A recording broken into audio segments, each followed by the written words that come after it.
पिछले 3 साल से चल रहे रूस यूक्रेन युद्ध में यूक्रेन ने 1 जून 2025 को रूस पर अब तक का सबसे बड़ा ड्रोन हमला करने का दावा किया। यूक्रेन का कहना है कि उसने रूस के भीतर 4000 किलोमीटर तक घुसकर हमला किया और 40 से ज्यादा सैन्य विमानों को नष्ट कर दिया। यह हमला रूस के 5 क्षेत्रों मुरमांस्क, इर्कुत्स्क, इवानोवो, व्याजान और एक अन्य एयरबेस पर किया गया। इस ऑपरेशन में अरबों डॉलर की कीमत वाली रूस के स्ट्रैटेजिक बमवर्षक विमानों को निशाना बनाया गया, जिसमें रूस का एयर डिफेंस सिस्टम पूरी तरह नाकाम रहा।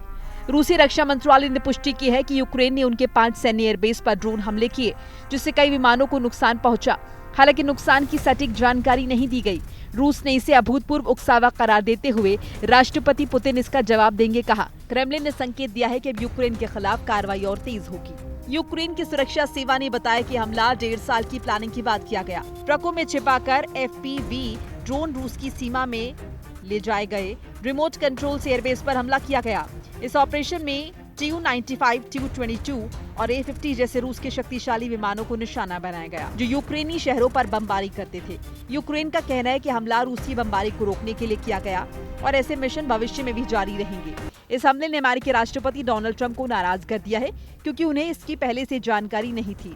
ट्रंप रूस और यूक्रेन के बीच इस्तांबुल में होने वाली शांति वार्ता के जरिए युद्ध विराम कराने की कोशिश कर रहे थे। यूक्रेन के इस कदम को ट्रंप की कोशिशों को झटका देने वाला माना जा रहा है।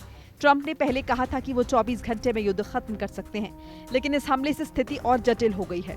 पिछले 3 सालों में अमेरिका और यूरोपीय देशों ने यूक्रेन को आर्थिक और सैन्य सहायता दी है, जिसके कारण यूक्रेन इस युद्ध को इतना लंबा खींच पाया। हालांकि हाल के महीनों में यूरोपीय देशों ने ज्यादा मदद की है। माना जा रहा है कि इस हमले से अमेरिका को नाराज करना यूक्रेन के लिए नुकसानदेह हो सकता है। यूक्रेन का यह हमला रूस के लिए बड़ा झटका है, जिसे पर्ल हार्बर मोमेंट तक कहा जा सकता है। रूस के पास क्रूज मिसाइलें, हाइपरसोनिक मिसाइलें और यास न्यूक्लियर मिसाइलें जैसे हथियार हैं, जिससे पुतिन की जवाबी कार्रवाई खतरनाक हो सकती है। दूसरी ओर यूक्रेन ने साफ कर दिया है कि वो अपनी सुरक्षा के लिए ऐसे हमले जारी रखेगा। इस हमले ने शांति वार्ता को मुश्किल बना दिया है।